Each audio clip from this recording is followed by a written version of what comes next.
നമ്മൾ രണ്ടാമത്തെ ചാപ്റ്ററിൻ്റെ അവസാനത്തെ ക്ലാസ്സിലേക്ക് കിടക്കുകയാണ്. ഇപ്പോൾ കഴിഞ്ഞ ക്ലാസ്സിൽ നമ്മൾ കണ്ടത് എന്താണ് ലോ ഓഫ് ഡിമാൻഡ് എന്നുള്ളത്. നമ്മൾ കണ്ടു എന്താണ് inverse relationship between price and quantity demand of a commodity is known as law of demand.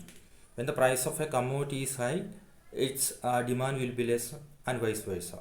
അതായത് ഒരു വസ്തുവിൻ്റെ വില കൂടിയിരിക്കുമ്പം നോർമലി ഡിമാൻഡ് കുറവായിരിക്കും, വില കുറയുമ്പം ഡിമാൻഡ് കൂടും. അതാണ് ലോ ഓഫ് ഡിമാൻഡ് എന്ന് നമ്മൾ പറഞ്ഞു. പിന്നെ നമ്മൾ ഡിമാൻഡിനെ സ്വാധീനിക്കുന്ന ഘടകങ്ങൾ, factors affecting demand of a commodity എന്നുള്ളത് കണ്ടു.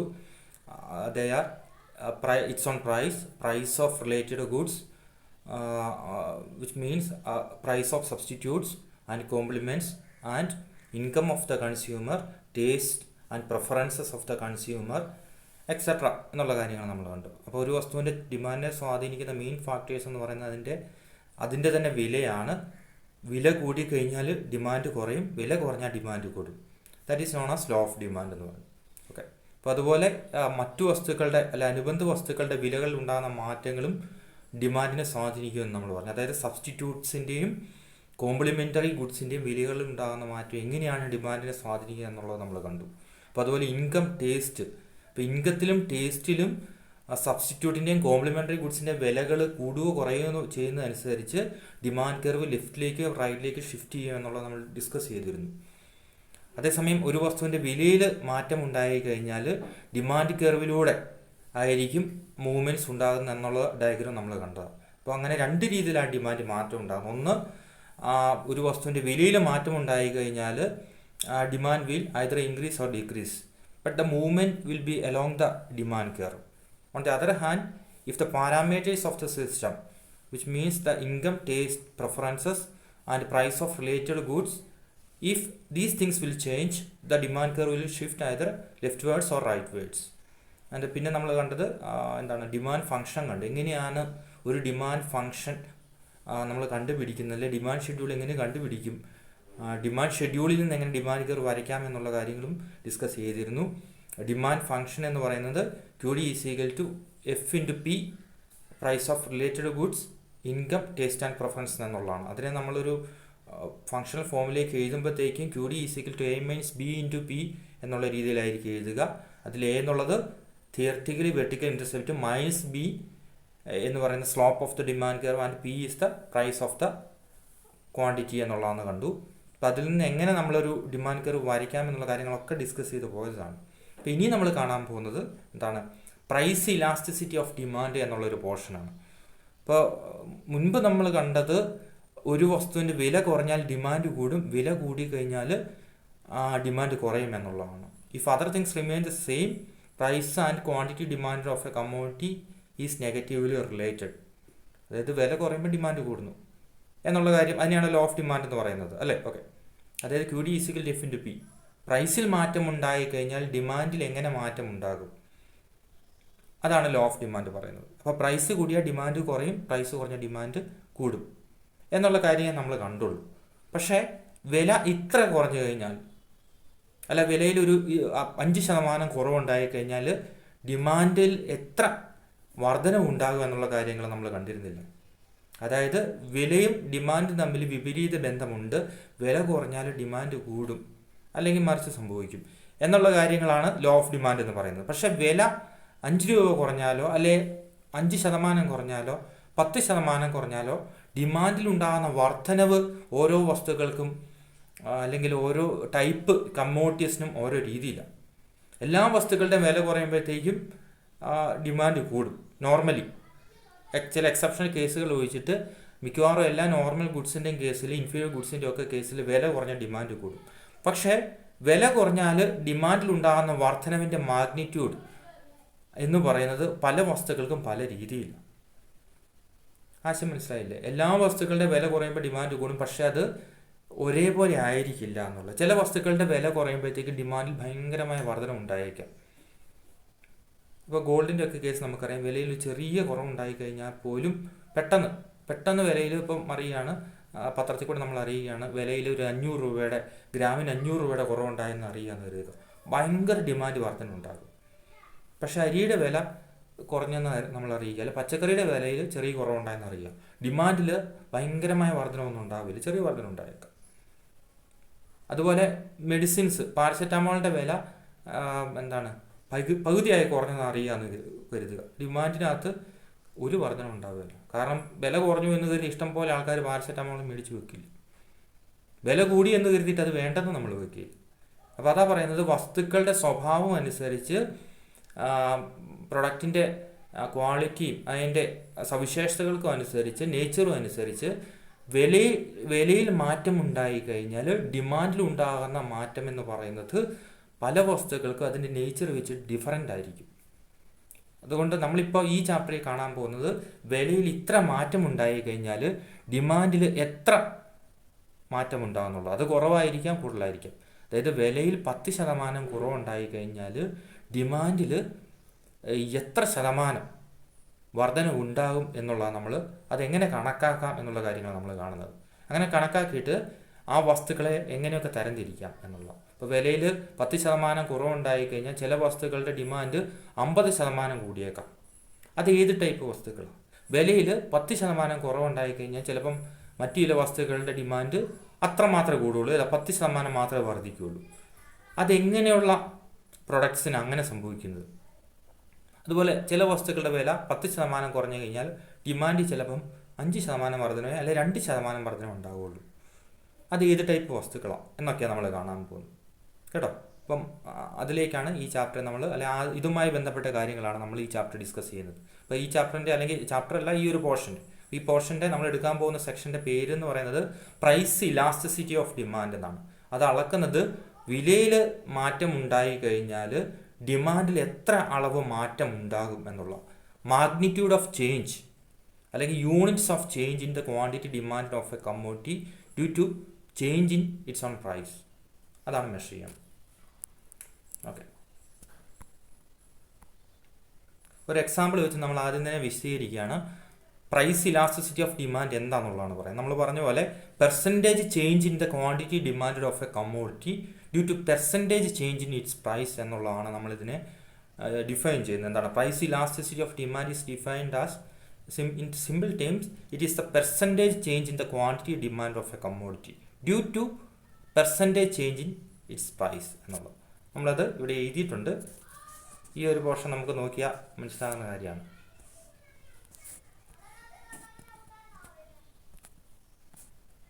ഓക്കെ,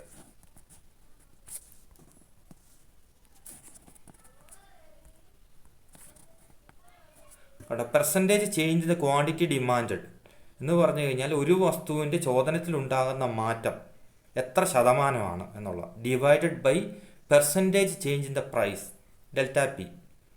ഡെൽറ്റ ക്യൂ എന്ന് പറഞ്ഞു കഴിഞ്ഞാൽ ചേഞ്ച് ഇൻ ദ ക്വാണ്ടിറ്റി അഥവാ percentage change in the quantity. ഒരു വസ്തുവിൻ്റെ ക്വാണ്ടിറ്റിയിൽ അല്ലെങ്കിൽ ഡിമാൻഡിൽ ഉണ്ടാകുന്ന ശതമാനത്തിൻ്റെ മാറ്റം ഡിവൈഡഡ് ബൈ ഒരു വസ്തുവിൻ്റെ വിലയിലുണ്ടാകുന്ന ശതമാന മാറ്റം അഥവാ ഡെൽറ്റ പി. അത് തമ്മിലുള്ള റേഷ്യോ ആണ് നമ്മൾ പ്രൈസ് ഇലാസ്റ്റിസിറ്റി ഓഫ് ഡിമാൻഡ് എന്ന് പറയുന്നത്. അപ്പോൾ അതുപോലെ തന്നെ അതിനെ നമുക്കിവിടെ വിശദീകരിക്കാൻ കുറച്ചുകൂടെ കൃത്യമായിട്ട് ഈ ഒരു ഡയഗ്രം നോക്കിക്കഴിഞ്ഞാൽ നമുക്ക് മനസ്സിലാകും. ഇവിടെ പ്രൈസ് മെഷർ ചെയ്തിരിക്കുകയാണ്. On the horizontal axis quantity demand of the commodity is measured.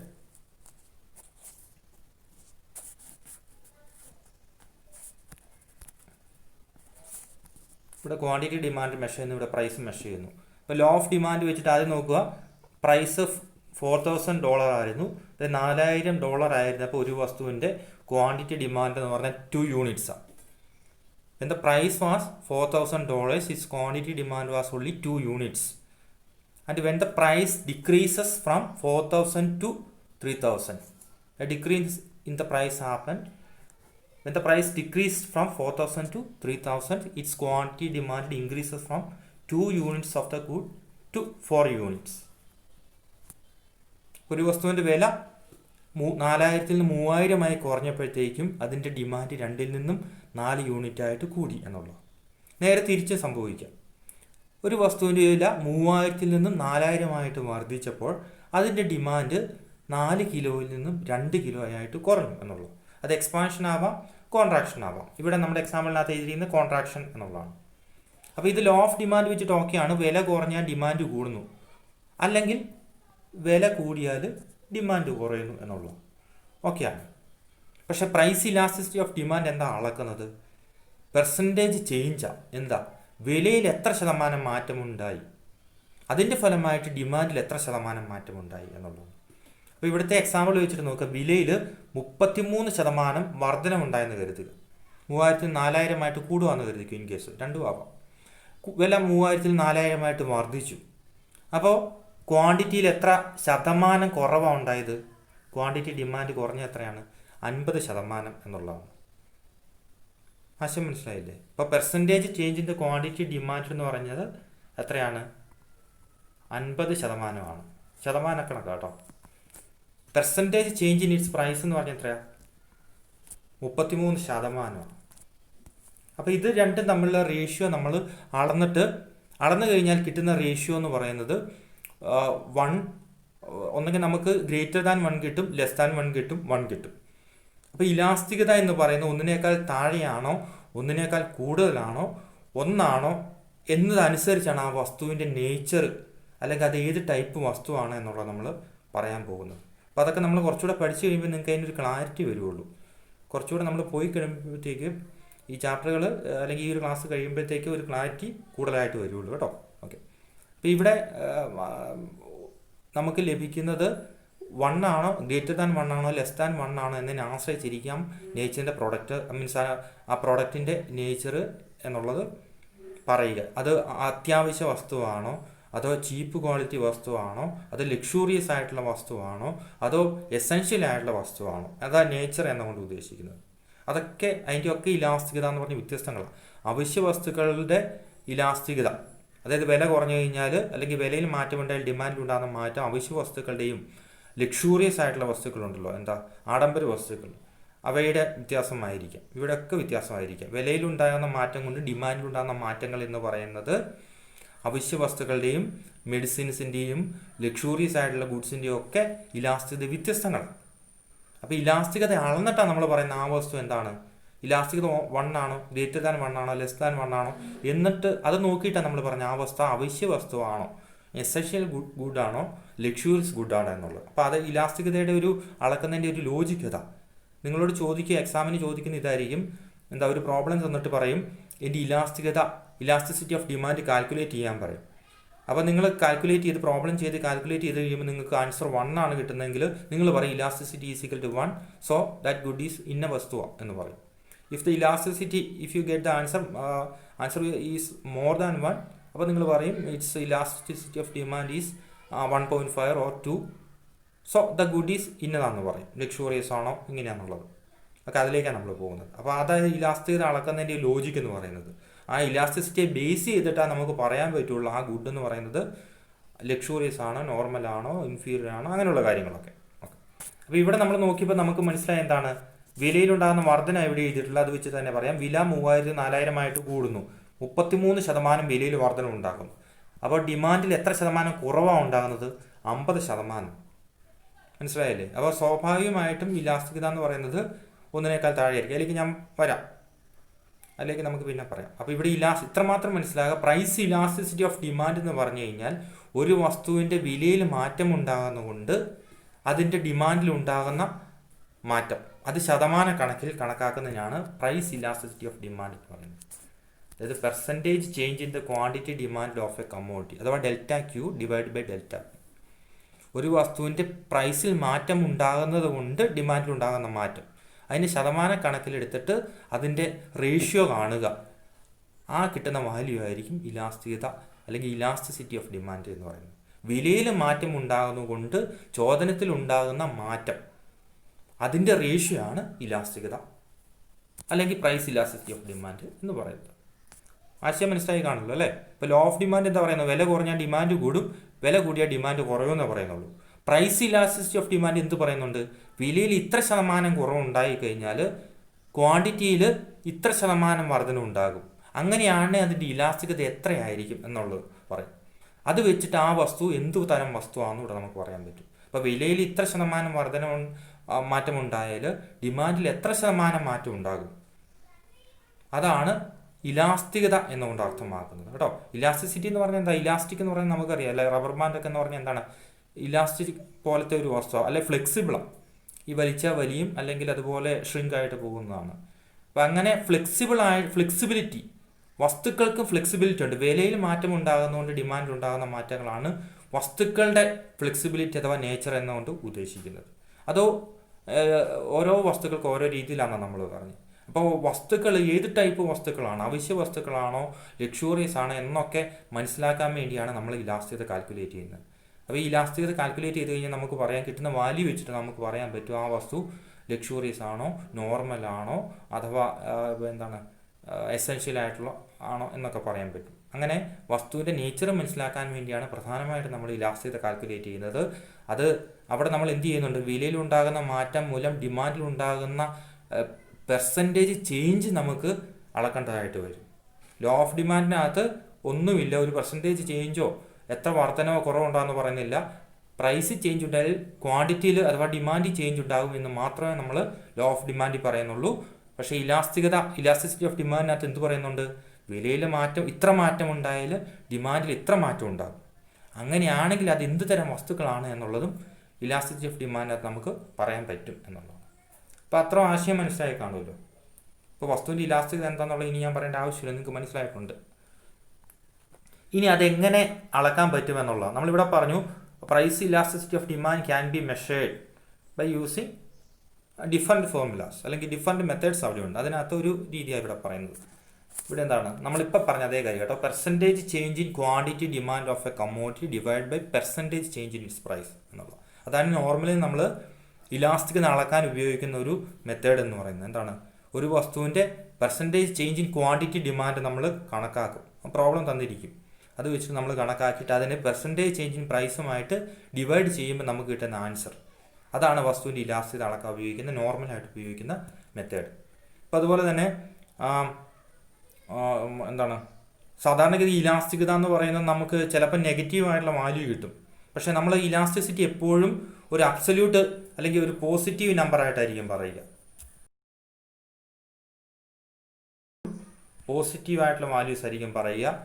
എത്ര വർധനവ് 2 കിലോയോ 3 കിലോയോ എന്നൊന്നും നമ്മൾ പറയില്ല. ഇലാസ്തികത അളന്ന് കഴിയുമ്പോഴത്തേക്കും എത്ര കിലോ എന്നുള്ളതല്ല പറയുന്നത്, ഇത്ര ശതമാനം വർധന ഉണ്ടായി, അതിൻ്റെ ഇലാസ്തികത ഇങ്ങനെയാണെന്നേ പറയുള്ളൂ. ഇപ്പോൾ വില കുറഞ്ഞുകൊണ്ട് ഡിമാൻഡിൽ ഇത്ര കിലോ വർധന ഉണ്ടായെന്നൊന്നും നമുക്ക് ഇലാസ്തികത വെച്ചിട്ട് നമുക്ക് പറയാൻ പറ്റില്ല.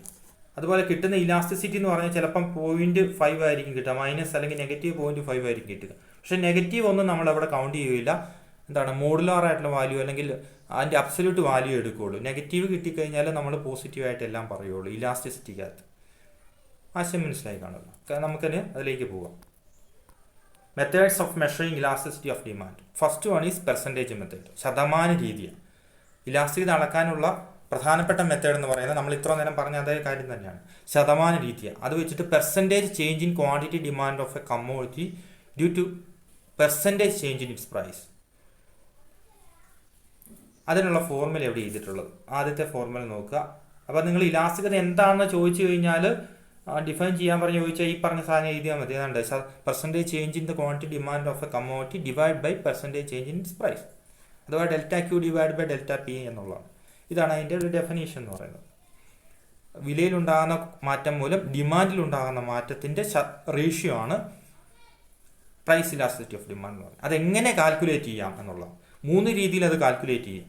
First one is percentage method, ശതമാന രീതിയാണ്. ആ ശതമാന രീതി കണക്കാക്കാനുള്ള ഫോർമുലയാണ് ഇവിടെ നമ്മൾ എഴുതി വെച്ചിട്ടുള്ളത്. ഏതാണ്? First one is delta Q divide by delta P into P by Q. ഇതൊരു ഷുവർ ക്വസ്റ്റൻ ആണ് കേട്ടോ, എക്സാമിന് പ്രോബ്ലമായിട്ട് സ്ഥിരം ചോദിക്കുന്നതാണ്. ഡെൽറ്റ എന്ന് പറഞ്ഞാൽ എന്താണ്? ചേഞ്ചാണ് എന്ന് വെച്ചാൽ വർധനമായിരിക്കും കുറവായിരിക്കും അല്ലേ. ഡെൽറ്റ ക്യൂ എന്ന് പറഞ്ഞാൽ change in A small increment or a small change in the quantity demand of a commodity divided by change in its own price. It's a delta P. Delta Q divided by delta P into P by Q. അതൊക്കെ എന്താണെന്നുള്ളതും നമ്മളിവിടെ എഴുതിയിട്ടുണ്ട്. എന്താണ് delta Q? Change in quantity demand of a commodity. Delta Q എന്നുകൊണ്ട് ഉദ്ദേശിക്കുന്നത് ഒരു വസ്തുവിൻ്റെ ഡിമാൻഡിൽ ഉണ്ടാകുന്ന മാറ്റം. അത് വർധനമായിരിക്കാം, കുറവായിരിക്കാം. Delta P change in price. Change in price എന്ന് പറയുന്നത് എന്താണ്? ഒരു വസ്തുവിൻ്റെ വിലയിലുണ്ടാകുന്ന മാറ്റം, ചേഞ്ച് കേട്ടോ. വില ഉണ്ടാകുന്ന കുറവായിരിക്കാം, വർധനമായിരിക്കാം. പി ഇനീഷ്യൽ പ്രൈസ് അല്ലെങ്കിൽ ബേസ് പ്രൈസ്, ആദ്യം ഉണ്ടായിരുന്ന വില. Q initial or base quantity. അത് പി ആയിരിക്കാം, ക്യൂ ആയിരിക്കാം. നമ്മൾ ഒരു ലെറ്റർ അതിന് കൊടുത്തതേ ഉള്ളൂ. ചിലപ്പോൾ പി നോട്ട് ആയിരിക്കാം, അല്ലെങ്കിൽ ക്യൂ നോട്ട് എന്നായിരിക്കാം. ഇതിൻ്റെയൊക്കെ സ്ഥാനത്ത് നമുക്ക് പിക്ക് പകരം പി നോട്ട് എന്ന് വേണം കൊടുക്കാം, ക്യൂ നോട്ട് എന്ന് കൊടുക്കാം കേട്ടോ. അതിനൊന്നും വലിയ കാര്യമില്ല. ഓക്കെ, അപ്പോൾ ഡെൽറ്റ ക്യൂ എന്ന് പറഞ്ഞാൽ change in the quantity, delta P change in the price, P ആദ്യത്തെ വില, ക്യൂ ആദ്യത്തെ അളവ് അല്ലെ ക്വാണ്ടിറ്റി എന്നുള്ളതാണ് ഈ ഫോർമുല കൊണ്ട് അർത്ഥമാക്കുന്നത്. ഇനി അതിൻ്റെ പ്രോബ്ലമാണ്. നമ്മുടെ പ്രോബ്ലം ഇവിടെ തന്നിരിക്കുന്നത് എന്താണ്? When the price of orange was ₹20, its demand was 15 kilogram. When the price increased to ₹30, its demand decreased to 10 kilo. Find the price elasticity of demand. അതായത് ഒരു ഓറഞ്ചിൻ്റെ വില 20 രൂപയായിരുന്നപ്പോൾ, നമ്മളിവിടെ എളുപ്പത്തിന് വേണ്ടിയിട്ട് പ്രോബ്ലം എഴുതിയിട്ടുണ്ട്. 20 രൂപയായിരുന്നു വില, ഓറഞ്ചിൻ്റെ വില. വെർട്ടിക്കൽ ആക്സിസ് നമ്മൾ പ്രൈസാണ് മെഷർ ചെയ്യാൻ അറിയാമല്ലോ. ഹൊറിസോണ്ടൽ ആക്സിസ് നമ്മൾ ക്വാണ്ടിറ്റി ഡിമാൻഡ് ഇടും, ക്യൂ. അപ്പോൾ വെൻ ദ പ്രൈസ് വാസ് 20, ഓറഞ്ചിന് 1 കിലോയ്ക്കോ എത്രയെങ്കിലും ആയിക്കോട്ടെ 20 രൂപ ഉണ്ടായിരുന്നപ്പോൾ അതിൻ്റെ ഡിമാൻഡ് എന്ന് പറയുന്നത് 15 കിലോഗ്രാം ആയിരുന്നു. സോറി, അല്ലെങ്കിൽ 15 നമ്പേഴ്സ്, 15 യൂണിറ്റ്സ് എന്തെങ്കിലും കരുതിക്കും. ഓക്കെ, വില 20യിൽ നിന്നും 30 ആയിട്ട് വർദ്ധിച്ചപ്പോഴത്തേക്കും ഡിമാൻഡിനകത്ത് കുറവുണ്ടായി. ഡിമാൻഡ് എത്രയായിട്ട് കുറഞ്ഞു? 15ൽ നിന്നും 10 ആയിട്ട് കുറഞ്ഞു അല്ലേ. സ്വാഭാവികമായിട്ട് വില 20ൽ നിന്ന് 30 ആയിട്ട് കൂടി, വില കൂടി ഡിമാൻഡ് കുറഞ്ഞു, ലോ ഓഫ് ഡിമാൻഡ്. പക്ഷേ പ്രൈസ് ഇലാസ്റ്റിറ്റി ഓഫ് ഡിമാൻഡ് എന്ത് ചെയ്യുന്നുണ്ട്? അതിൻ്റെ magnitude of change in the quantity demand of the commodity is also measured in the price elasticity of demand. So here the price increased from 20 to 30. As a result, its quantity demand also decreased from 15 to 10. Here, how can we measure the price elasticity of demand? By using the formula delta Q divided by delta P into P by Q. Okay, ഇവിടെ change in the quantity demand of the commodity, which means delta Q എന്ന് പറഞ്ഞാൽ എത്രയാണ്? Delta Q എന്ന് പറഞ്ഞു കഴിഞ്ഞാൽ change in the quantity demand. Delta Q change in the quantity എന്ന് പറഞ്ഞാൽ ആദ്യം എത്ര കിലോ ആയിരുന്നു? 15 കിലോ. എത്രയായിട്ടാണ് കുറഞ്ഞത്? 15ൽ നിന്ന് എത്രയായിട്ട് കുറഞ്ഞു? 10 ആയിട്ട് കുറഞ്ഞു. സോ ചേഞ്ച് എത്രയാണ്? എത്ര കിലോ ആയി ചേഞ്ച്? 5 അല്ലേ. ഡെൽറ്റ ക്യൂ എന്ന് പറഞ്ഞാൽ 5 ആണ്. അതാണ് നമ്മളിവിടെ എഴുതിയിട്ടുള്ളത്. അപ്പോൾ വിലയിലുണ്ടാകുന്ന മാറ്റം അല്ലെ വിലയിലുണ്ടായ മാറ്റം അത് വർധനമായിരിക്കാം, കുറവായിരിക്കാം.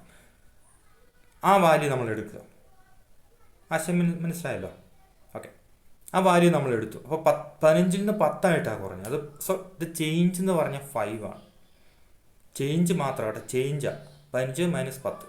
ഓക്കെ, അപ്പം അടുത്തത് change in the price, delta P എന്നുള്ളതാണ്. Delta P change in the price 20ൽ നിന്നും 30 ആയിട്ടാണ് പ്രൈസ് വർദ്ധിച്ചത് എന്നുള്ളതാണ്. So change in the price എത്രയാണ്? 10. 20ൽ നിന്നും 30 ആയിട്ട് വില കൂടി എന്നുള്ള. അപ്പോൾ ചേഞ്ച് നമ്മൾ അബ്സല്യൂട്ട് വാല്യൂ എടുക്കുന്നത്, എല്ലാം അബ്സല്യൂട്ട് വാല്യൂ ആണ്. ഓക്കെ, അപ്പോൾ എത്രയാണ്? ചേഞ്ച് ഇൻ ദ പ്രൈസ് 10 ആണ്. അത്ര മനസ്സിലായല്ലോ? അപ്പോൾ നമ്മൾ എന്ത് ചെയ്തു? ഡെൽറ്റ ക്യൂ നമുക്ക് കിട്ടി, ഡെൽറ്റ പിയും നമുക്ക് കിട്ടിയിട്ടുണ്ട്. ചേഞ്ച് ഇൻ ക്വാണ്ടിറ്റിയും ചേഞ്ച് ഇൻ ദ പ്രൈസും കിട്ടി. അതിൻ്റെ ഒച്ച കുറച്ചാ കുഞ്ഞു?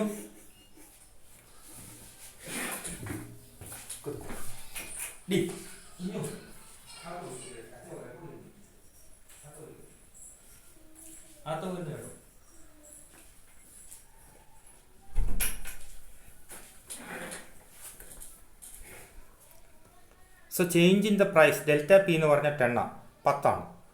അത് നമുക്ക് ലഭിച്ചു. പി എന്ന് പറഞ്ഞാൽ എന്താണ്? ഇനീഷ്യൽ പ്രൈസാണ്. പി ഏത് പി ആണ്? വെറും പി. നോർമൽ ആയിട്ടുള്ള പി എന്ന് പറയുന്നത് എത്രയാണ്? Initial price. ആദ്യം എത്രയായിരുന്നു വില? ഇനീഷ്യൽ പ്രൈസ് എന്ന് പറഞ്ഞു കഴിഞ്ഞാൽ 20 ആയിരുന്നു. ആദ്യം വില 20 ആയിരുന്നു. അതാണ് നമ്മൾ ഇവിടെ എടുത്തിട്ടുള്ളത്. ഇനീഷ്യൽ ക്വാണ്ടിറ്റി ഈ ഗ്രീൻ തന്നെ 15 എന്നുള്ളതാണ്. 15. Okay, initial price 20, initial quantity demand എന്ന് പറഞ്ഞത് 15 യൂണിറ്റ്സ് ആയിരുന്നു. അപ്പോൾ 20 നമുക്ക് കിട്ടി, 15 കിട്ടി. Delta Q divide by delta P ഇനി എടുക്കേണ്ടത്. ഡെൽറ്റ ക്യൂ 5, ഡെൽറ്റ ക്യൂ എന്ന് പറഞ്ഞത് 5ഉം divide by delta P 10 into P divide by Q.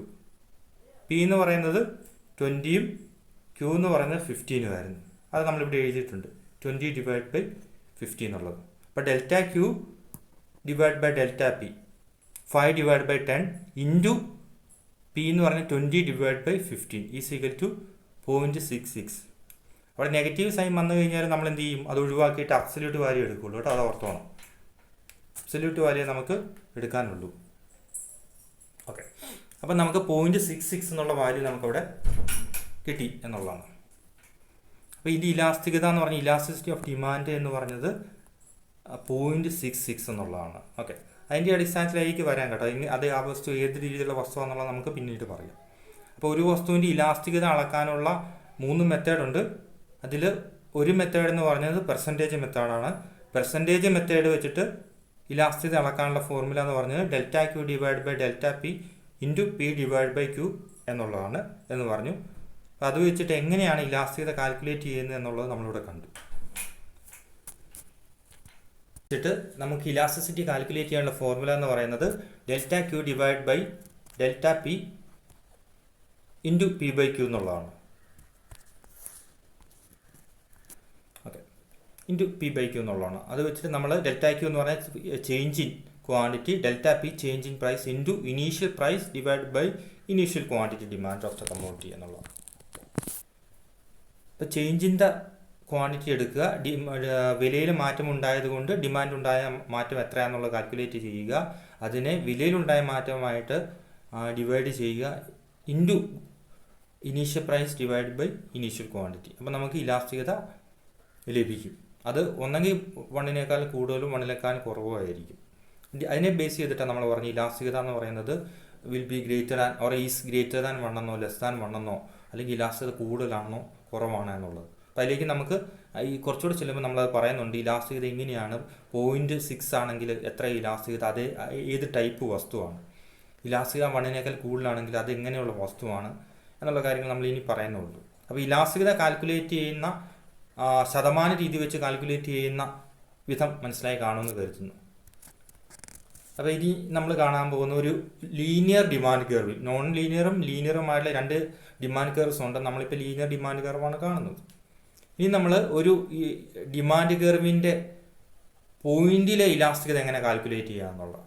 അപ്പോൾ ഇപ്പം നമ്മൾ കുറച്ച് മുമ്പേ നമ്മൾ കണ്ടത് വില കുറഞ്ഞാൽ ഡിമാൻഡിലുണ്ടാകുന്ന മാറ്റം, ആ ചേഞ്ച്, അതിലുണ്ടാകുന്ന ഇലാസ്തികത എത്രയാണെന്നുള്ളതാണ്. ഇവിടെ പറയാൻ പോകുന്നത് പോയിന്റ് ഇലാസ്റ്റിസിറ്റിയാണ്. പോയിന്റ് ഇലാസ്റ്റിസിറ്റി, അതായത് ഒരു ഡിമാൻഡ് കർവിൻ്റെ എല്ലാ പോയിന്റുകളിലും ഇലാസ്തികത ഒരേപോലെ ആയിരിക്കില്ല. അതൊരു മറ്റൊരു മെത്തേഡാണ്. അപ്പോൾ പോയിന്റ് ഇലാസ്റ്റിസിറ്റി അല്ലെങ്കിൽ elasticity, how elasticity can be calculated along the different points of A demand curve എന്നുള്ളതാണ് നമ്മളിവിടെ പറയാൻ പോകുന്നത്.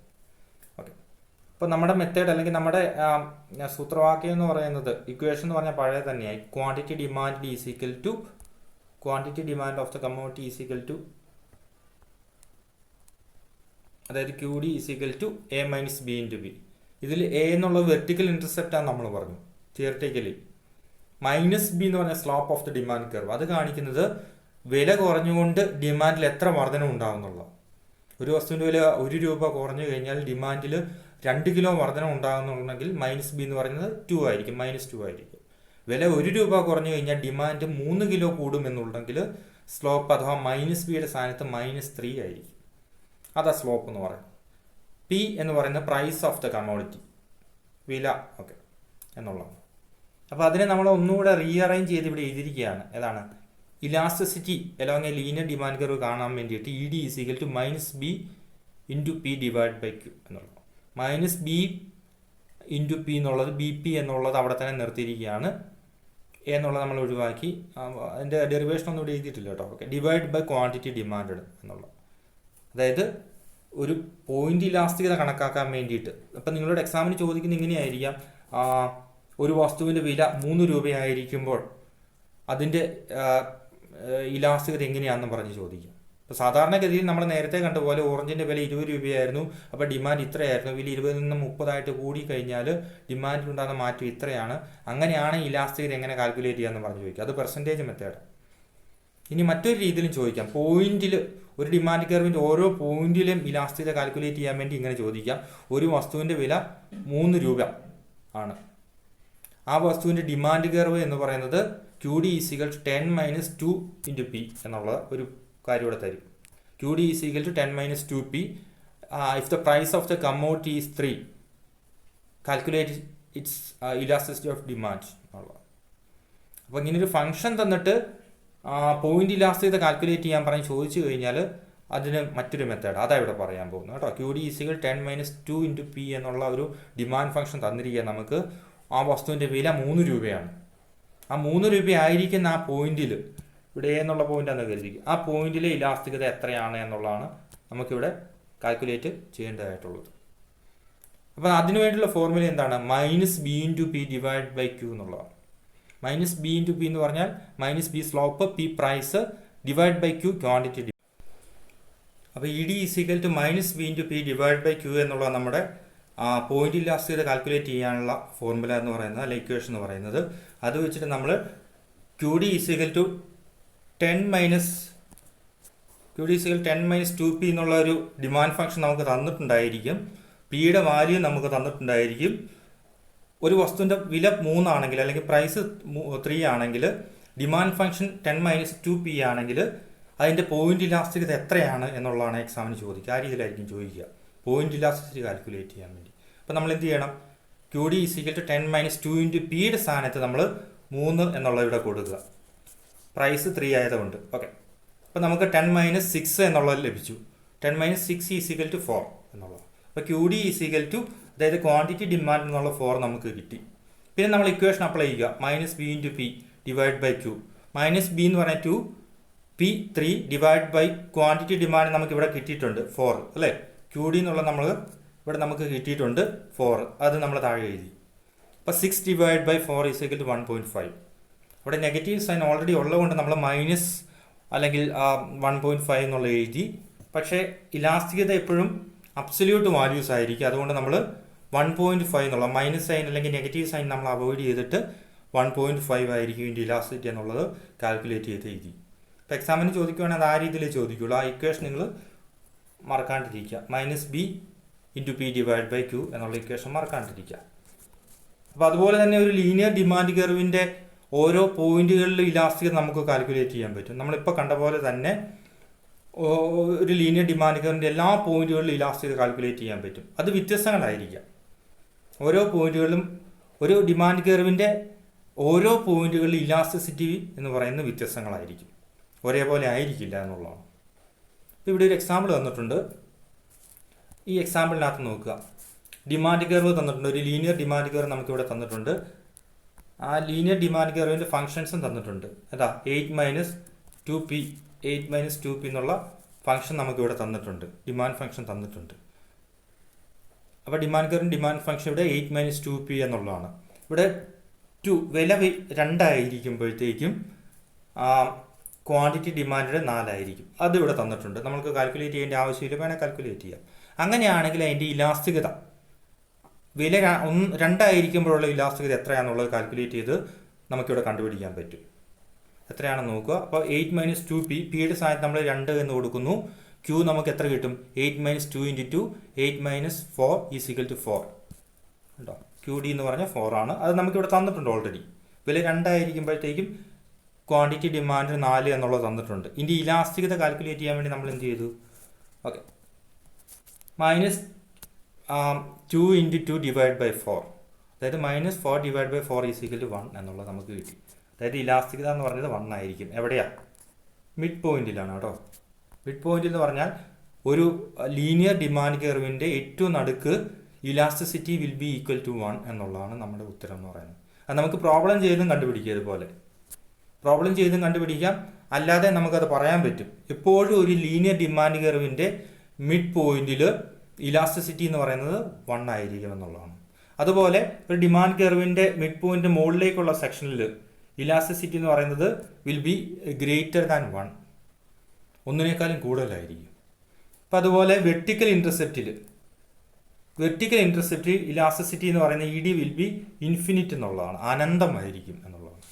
അതൊക്കെ നമുക്ക് ചെയ്ത് കണ്ടുപിടിക്കാം. നമുക്കിതൊക്കെ ചെയ്ത് കണ്ടുപിടിക്കാവുന്ന കാര്യങ്ങളാണ്.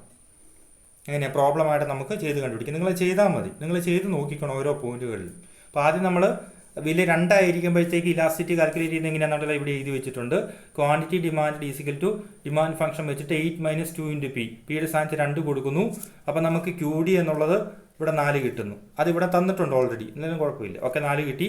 Q D is equal to -b × P, Q D is equal to -b × P എന്നുള്ള ഫോർമുല വെച്ചിട്ട് നമുക്ക് -2 × 2 ഡിവൈഡ് ബൈ ക്യൂ ഡി അഥവാ 4 എന്ന് കൊടുത്തു. 4 ഡിവൈഡ് ബൈ 4 ഈസിക്കൽ ടു 1.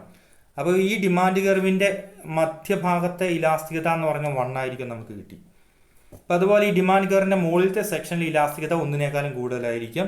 ഏറ്റവും വെർട്ടിക്കൽ ഇന്റർസെപ്റ്റ് ഇലാസ്റ്റിറ്റി എന്ന് പറഞ്ഞാൽ ഇൻഫിനിറ്റ് ആയിരിക്കും.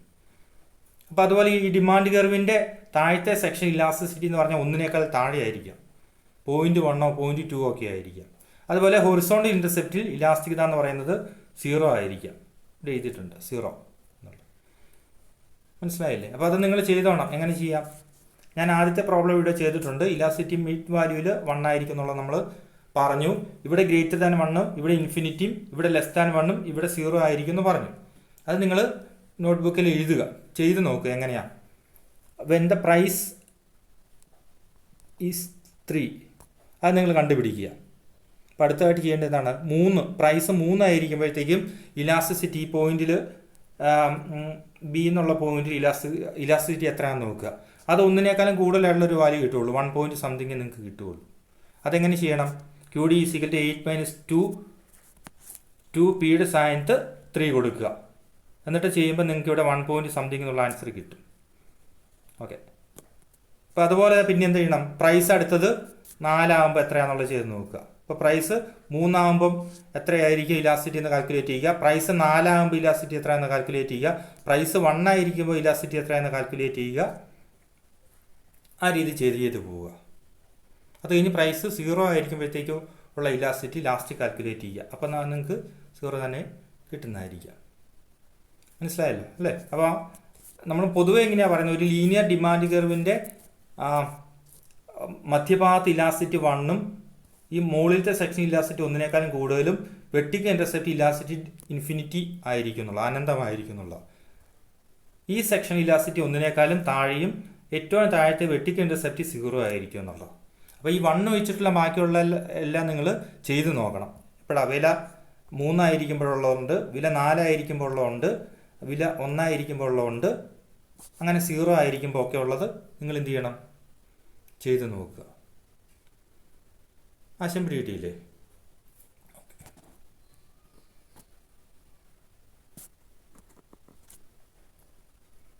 അപ്പോൾ ഏത് ലീനിയർ ഡിമാൻഡ് കർവിലാണെങ്കിലും ഇങ്ങനെയായിരിക്കും കേട്ടോ. ഇലാസ്റ്റിറ്റി 1-ഉം ഗ്രേറ്റർ ദാൻ 1-ഉം ഇൻഫിനിറ്റിയും 0-യും ലെസ് ദാൻ 1-ഉം തന്നെ ആയിരിക്കും. ഓക്കെ, അടുത്തത് എക്സ്പെൻഡിച്ചർ മെത്തേഡാണ്. ചെലവ് രീതി എന്ന് പറയും. അപ്പോൾ ഒന്ന് നമ്മൾ ശതമാന രീതി കണ്ടു, പെർസെൻറ്റേജ് മെത്തേഡ്. അത് കാണാനുള്ള ഫോർമുല എന്തായിരുന്നു? Delta Q divide by delta P into P by Q എന്നുള്ളത്. 2 elasticity along a linear demand curve എന്നുള്ളത്, അല്ലെങ്കിൽ ഇപ്പോൾ ഒരു പോയിന്റ് ഇലാസ്റ്റിറ്റി എങ്ങനെ കാൽക്കുലേറ്റ് ചെയ്യുക എന്നുള്ള, പോയിന്റുകളിൽ ഇലാസ്റ്റിറ്റി. അതിനുള്ള ഫോർമുല എന്താണ്? Q D is equal to -b × P divide by Q എന്നുള്ള മെത്തേഡ് വെച്ച്, അല്ലെങ്കിൽ ഫോർമുല വെച്ചിട്ട് നമുക്ക് ഓരോ പോയിന്റിലെ ഇലാസ്റ്റികത കണ്ടുപിടിക്കാൻ പറ്റും.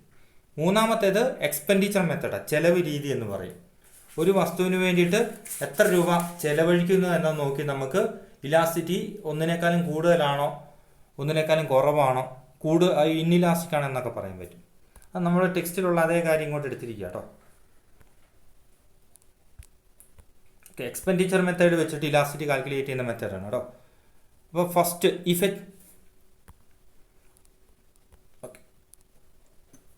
if a change in price occurs and the total expenditure remains constant, then the price elasticity of demand is 1 അല്ലെങ്കിൽ equal to 1 എന്നുള്ളത്. അതായത് ഒരു വസ്തുവിൻ്റെ വിലയിൽ മാറ്റമുണ്ടായാലും മൊത്ത ചെലവിൽ മാറ്റം ഉണ്ടാകുന്നില്ലെങ്കിൽ ഇലാസ്റ്റികത 1 ആയിരിക്കും എന്നുള്ളത്. അപ്പോൾ അത് മനസ്സിലാക്കാൻ വേണ്ടി ഒരു കുഞ്ഞ് എക്സാമ്പിൾ ഇവിടെ കൊടുത്തിട്ടുണ്ട്. ടോട്ടൽ എക്സ്പെൻഡിച്ചർ പ്രൈസ് നമുക്കറിയാലോ. ഒരു വസ്തുവിൻ്റെ പ്രൈസ് പി എന്ന് നമ്മൾ പറഞ്ഞു. ഒരു വസ്തുവിൻ്റെ പ്രൈസ് എന്ന് പറഞ്ഞാൽ പി ആണ്.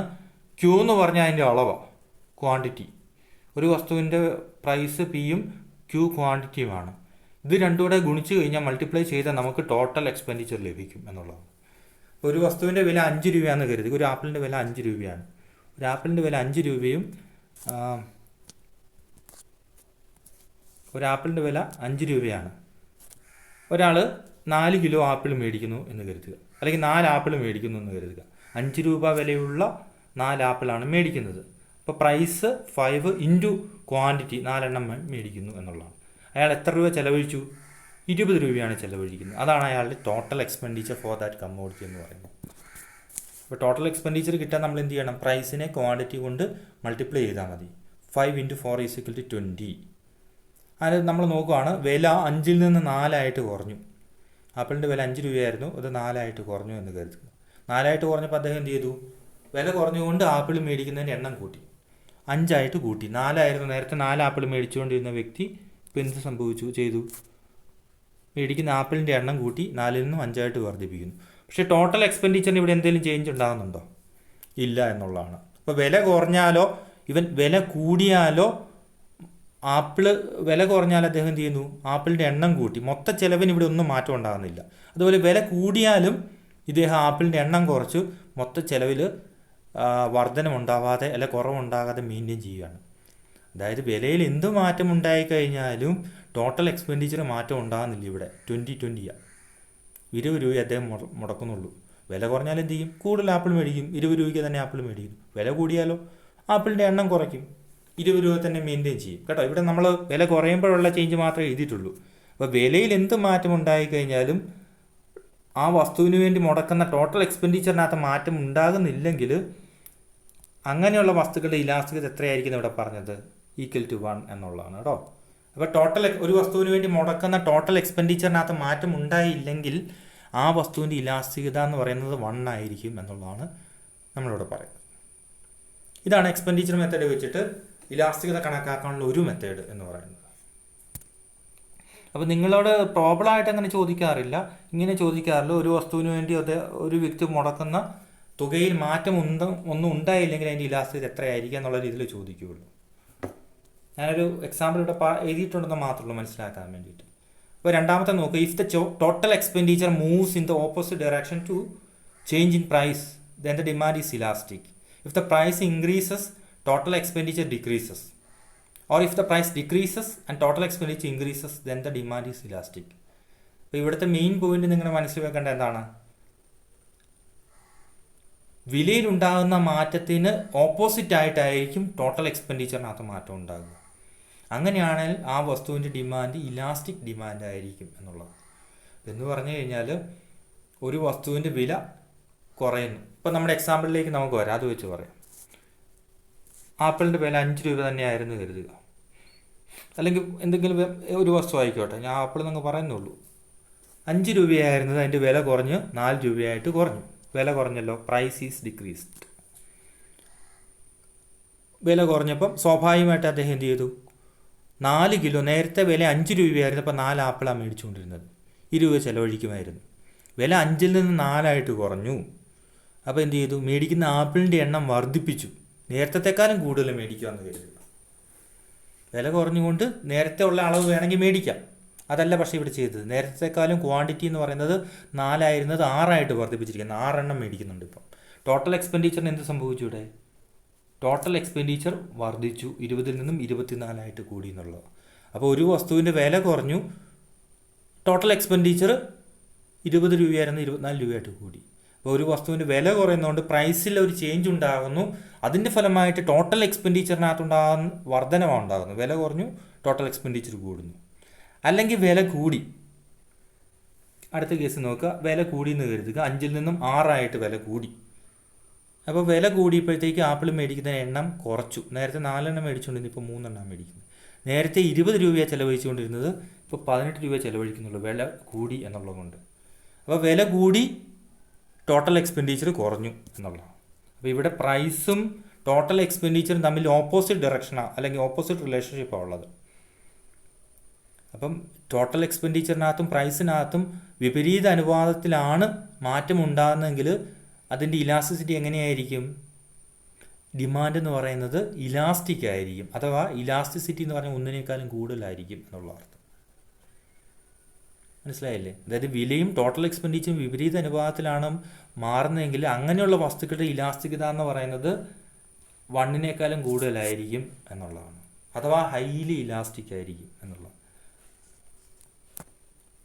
വിപരീത അനുപാതം അത് നിങ്ങൾ ഓർത്താൽ മതി കേട്ടോ. ഓക്കെ, മൂന്നാമത്തെ, if the total expenditure moves in the same direction to change in price then the demand is inelastic. ഒരേ ഡയറക്ഷനില്ല. ഇവിടെ നോക്കുക, വസ്തുവിൻ്റെ ഒരു ആപ്പിൾ എന്തെങ്കിലും ആയിക്കോട്ടെ, വില 5 രൂപയായിരുന്നു, 4 എണ്ണം മേടിക്കുന്നു, 20 രൂപ ചിലവഴിക്കുമായിരുന്നു ടോട്ടൽ എക്സ്പെൻഡിച്ചർ. 5 രൂപയിൽ നിന്നും വില 6 രൂപയായിട്ട് കൂടിയപ്പോൾ എന്ത് സംഭവിച്ചു? ടോട്ടൽ എക്സ്പെൻഡിച്ചറിന് എന്ത് സംഭവിച്ചു? ടോട്ടൽ എക്സ്പെൻഡിച്ചറും കൂടി എന്നുള്ളതാണ്. കുറയുമല്ല, കൂടുക ചെയ്തിട്ടുള്ളത്. അപ്പോൾ വില കൂടി, 5-ൽ നിന്നും 6 രൂപയായിട്ട് വില കൂടി. വില കൂടിയപ്പോൾ എന്ത് സംഭവിച്ചു? അദ്ദേഹം മേടിക്കുന്ന വസ്തുവിൻ്റെ അളവൊന്നും കുറച്ചില്ല, അദ്ദേഹം ചെലവഴിക്കുന്ന തുകയെ വർദ്ധിപ്പിച്ചു എന്നുള്ളതാണ്. പിടികിട്ടിയോ? വില കൂടി, മൊത്തം ചിലവും കൂടി എന്നുള്ളത്, ടോട്ടൽ എക്സ്പെൻഡിച്ചറും കൂടി. ഒരേ ഡയറക്ഷനിലെ രണ്ട് മൂവ് ചെയ്യുന്നത്, വിലയും ടോട്ടൽ എക്സ്പെൻഡിച്ചറും കേട്ടോ. പ്രൈസും ടോട്ടൽ എക്സ്പെൻഡിച്ചറും ഒരേ ഡയറക്ഷനിലാണ് മൂവ് ചെയ്യുന്നത്, സെയിം ഡയറക്ഷനിലാണ്. അതുപോലെ വില 5-ൽ നിന്ന് 4 കുറഞ്ഞു, അപ്പോൾ മേടിക്കുന്ന അളവിൽ വലിയ മാറ്റമൊന്നുമില്ല, അതേ ക്വാണ്ടിറ്റി തന്നെ മേടിക്കുക. ടോട്ടൽ എക്സ്പെൻഡിച്ചർ എന്ത് ചെയ്തു? കുറഞ്ഞു എന്നുള്ളതാണ്. അങ്ങനെയാണെങ്കിലോ elasticity will be less than 1 അഥവാ ഇൻഇലാസ്റ്റിക് എന്ന് പറയും. ആശയം മനസ്സിലായോ? അപ്പോൾ ഒന്നുകൂടെ പറയാം. അപ്പോൾ ഇത് ഇൻഇലാസ്റ്റിക് ആയിട്ടുള്ള വസ്തുക്കളാണ് നമ്മൾ ഏറ്റവും അവസാനം ഇവിടെ സംസാരിച്ചത്. ഇൻഇലാസ്റ്റിക് ആയിട്ടുള്ള വസ്തുക്കൾ എന്ന് പറഞ്ഞു കഴിഞ്ഞാൽ അതിൻ്റെ ഒരു എക്സ്പ്ലനേഷൻ ഇനിയേ നമ്മൾ പറയുള്ളൂ. അത് ജസ്റ്റ് ഒന്ന് പറഞ്ഞേക്കാം ഇപ്പം, നിങ്ങൾക്ക് എങ്കിലും ക്ലിയർ ആവുള്ളൂ. അപ്പോൾ ഇൻഇലാസ്റ്റിക് ആയിട്ടുള്ള വസ്തുക്കൾ എന്ന് പറഞ്ഞു കഴിഞ്ഞാൽ ഇലാസ്തികത കുറഞ്ഞ വസ്തുക്കൾ എന്നുള്ള. ഇലാസ്തികത കുറഞ്ഞ വസ്തുക്കൾ എന്ന് പറഞ്ഞാൽ എന്താണ്?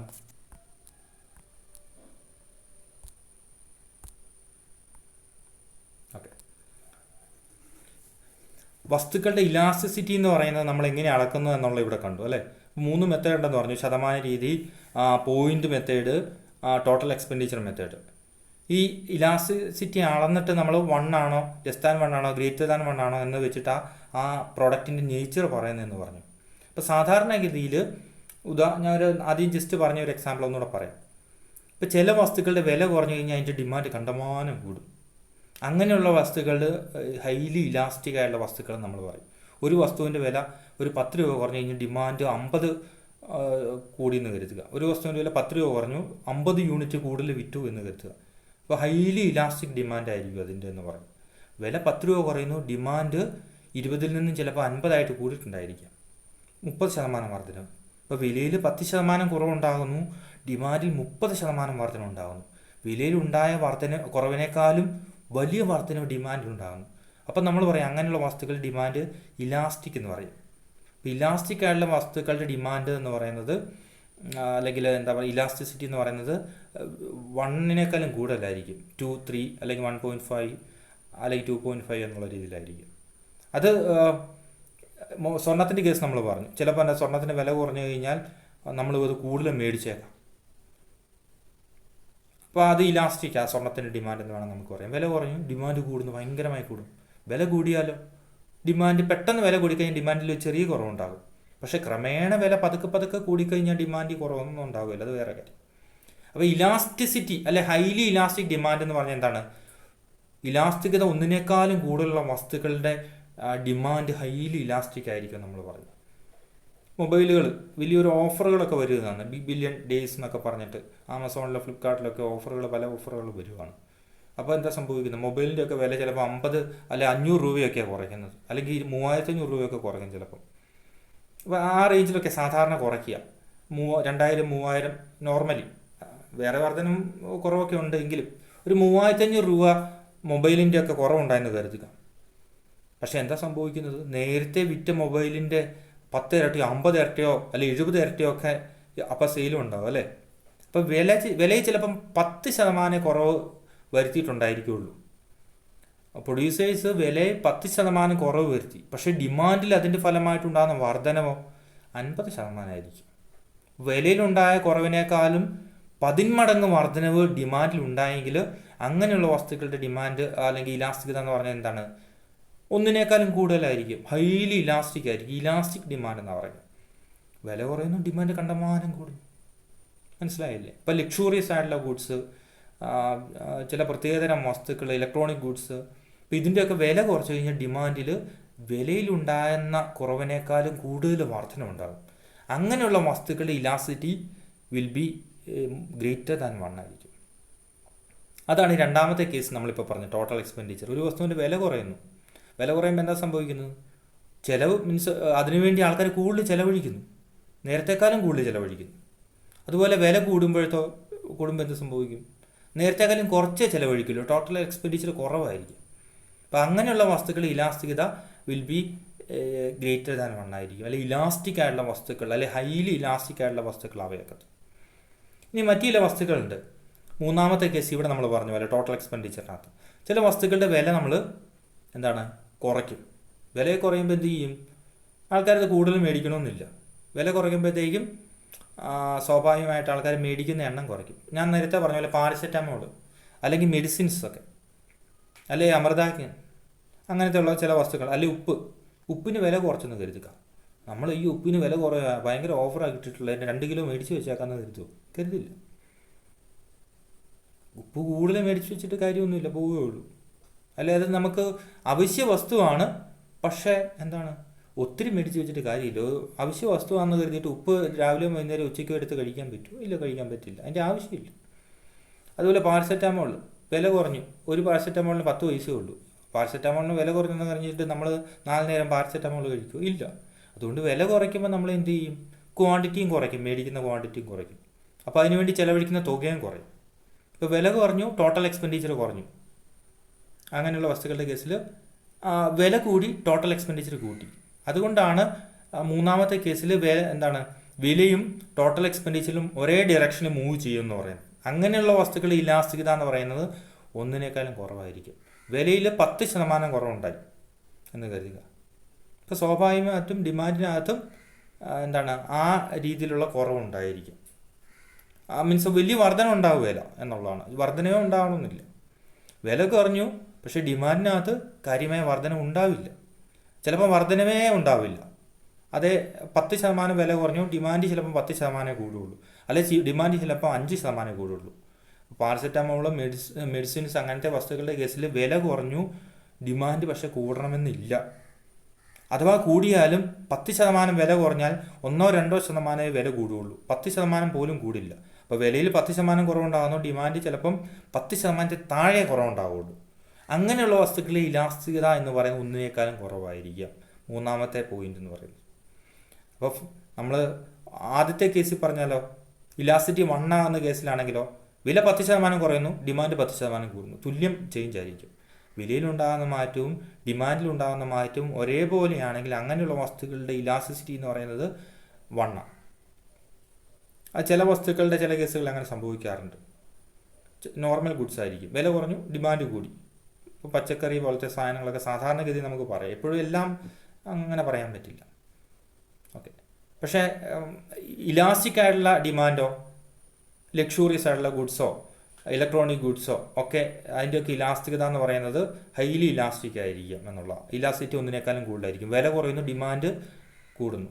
വില 10% കുറയുന്നു, ഡിമാൻഡ് 20%, 30% കൂടുന്നു. ഇലാസ്റ്റിറ്റി ഗ്രേറ്റർ ദാൻ 1 ആയിരിക്കാം. രണ്ടാമത്തെ പോയിന്റ് ഇവിടെ പറഞ്ഞത്. വില കുറയുന്നു, ടോട്ടൽ എക്സ്പെൻഡിച്ചർ കൂടുന്നു, ലക്ഷൂറിയസ് ആയിട്ടുള്ള വസ്തുക്കൾ. മൂന്നാമത്തെ കേസിൽ പറഞ്ഞല്ലോ അവശ്യ വസ്തുക്കളാണ്, മെഡിസിൻസോ അങ്ങനത്തെ അവശ്യ വസ്തുക്കൾ, അരിയോ ഒക്കെ ആയിരിക്കാം. അപ്പം അങ്ങനെയുള്ള വസ്തുക്കളുടെ കേസിൽ വില കുറഞ്ഞാലും ഡിമാൻഡിനകത്ത് വലിയൊരു വർധന ഉണ്ടാവില്ല. വിലയിൽ 10% കുറവുണ്ടായി കഴിഞ്ഞാൽ ഡിമാൻഡിൽ 10% താഴെയേ വർധന ഉണ്ടാവുള്ളൂ. അങ്ങനെയുള്ള വസ്തുക്കളുടെ ഇലാസ്റ്റിസിറ്റി എന്ന് പറയുന്നത് എങ്ങനെയായിരിക്കും? ലെസ് ദാൻ 1 ആയിരിക്കും എന്നുള്ളത് കേട്ടോ. അപ്പോൾ നമ്മൾ ഈ 3 രീതിയിലും ഇലാസ്റ്റിറ്റി കാൽക്കുലേറ്റ് ചെയ്തിട്ട് elasticity greater than 1 less than 1 equal to 1 ആയിരിക്കും.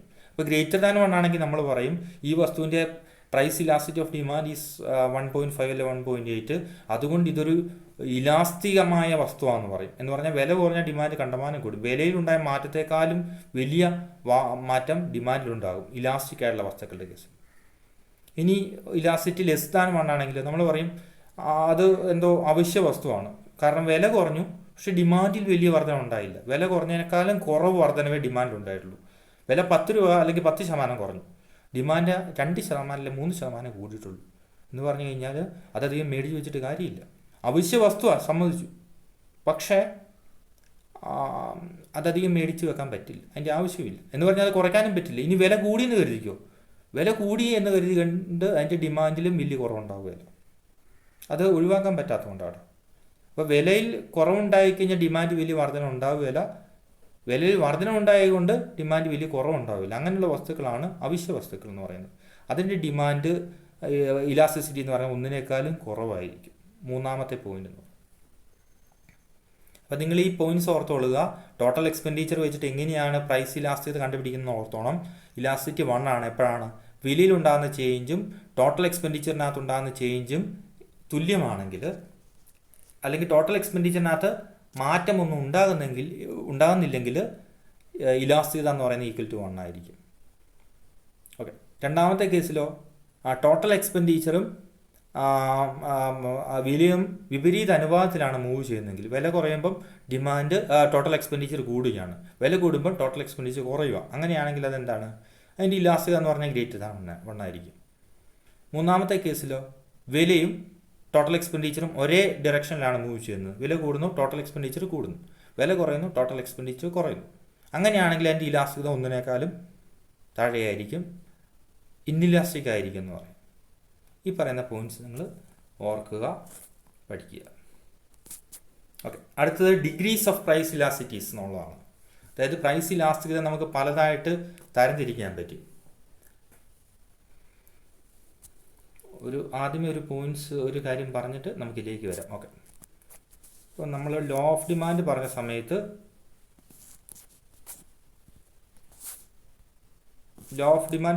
നമ്മൾ പറഞ്ഞു ഇങ്ങനെ ഒരു ഡൗൺവേർഡ് സ്ലോപ്പിംഗ് ഡിമാൻഡ് കർവ് ആയിരിക്കും ഉണ്ടായിരിക്കുക എന്ന് പറഞ്ഞു. പ്രൈസ് കുറയുന്നതനുസരിച്ച് ഡിമാൻഡ് കൂടും, അല്ലെങ്കിൽ പ്രൈസ് കൂടുന്നതനുസരിച്ച് ഡിമാൻഡിനകത്ത് കുറവുണ്ടാകുമെന്ന് നമ്മൾ പറഞ്ഞു. ലോ ഓഫ് ഡിമാൻഡ്, അത് മനസ്സിലായില്ലേ? ഓക്കെ. പിന്നെ നമ്മൾ കണ്ടു പ്രൈസിൽ മാറ്റമുണ്ടായാൽ, പ്രൈസിൽ ഇത്ര മാറ്റം ഉണ്ടായിക്കഴിഞ്ഞാൽ ഡിമാൻഡിൽ എത്ര മാറ്റം ഉണ്ടാകും, അത് വെച്ചിട്ട് അതിൻ്റെ ഇലാസ്റ്റികത അളക്കാൻ പറ്റുമെന്ന് പറഞ്ഞു അല്ലേ?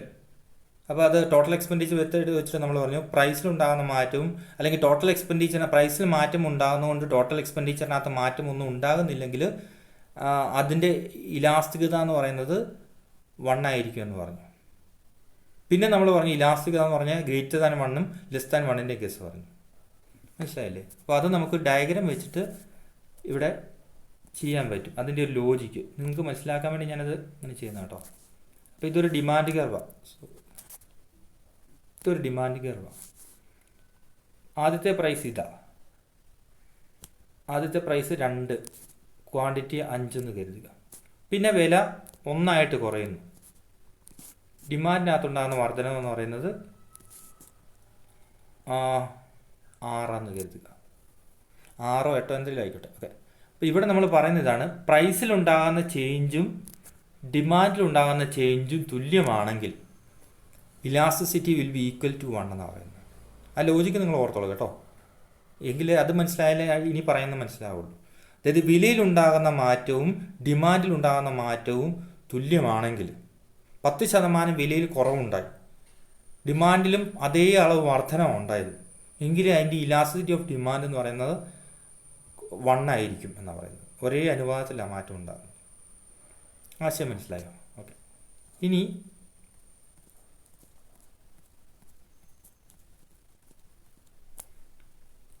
ഇങ്ങനെയൊരു ഡിമാൻഡ് കർവാണെങ്കിൽ ഞാനൊന്ന് പറഞ്ഞിട്ട് അതിലേക്ക് വരാം. പ്രൈസ് ആദ്യത്തെ ക്വാണ്ടിറ്റി എത്രയെങ്കിലും ആയിക്കോട്ടെ, വില കുറഞ്ഞു.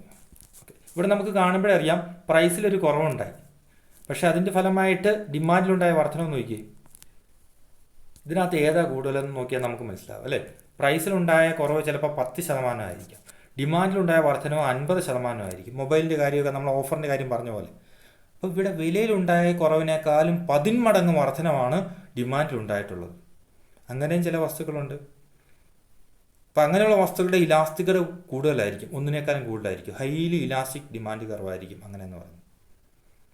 മനസ്സിലായില്ലേ? അപ്പോൾ വിലയിലൊരു കുറവുണ്ടായി, ഡിമാൻഡിൽ അതിൻ്റെ 10% വില കുറഞ്ഞു, ഡിമാൻഡ് 50% കണ്ട് കൂടി. Highly elastic demand curve. വില കൂടിയാലും അതുപോലെ തന്നെ, വില കൂടിയാലും ഡിമാൻഡ് 10% വില കൂടുന്നു, ഡിമാൻഡ് ചിലപ്പോൾ 50% കണ്ട് കുറയും. ഓപ്പോസിറ്റ് ആപ്ലിക്കബിളാണ്. അതും ഇലാസ്റ്റിക് ഡിമാൻഡ് തന്നെയാണ്, ഹൈലി ഇലാസ്റ്റിക്, ഒന്നിനേക്കാളും കൂടുതലായിരിക്കും വാല്യൂ. അങ്ങനെയുണ്ട്. ഇനി ഈ ഡിമാൻഡ് കർവ് ഇങ്ങനെ സ്റ്റീപ്പായിട്ട് വരുമെന്ന് വിചാരിക്കും. അത് കാണിക്കുന്നത് എന്താണ്?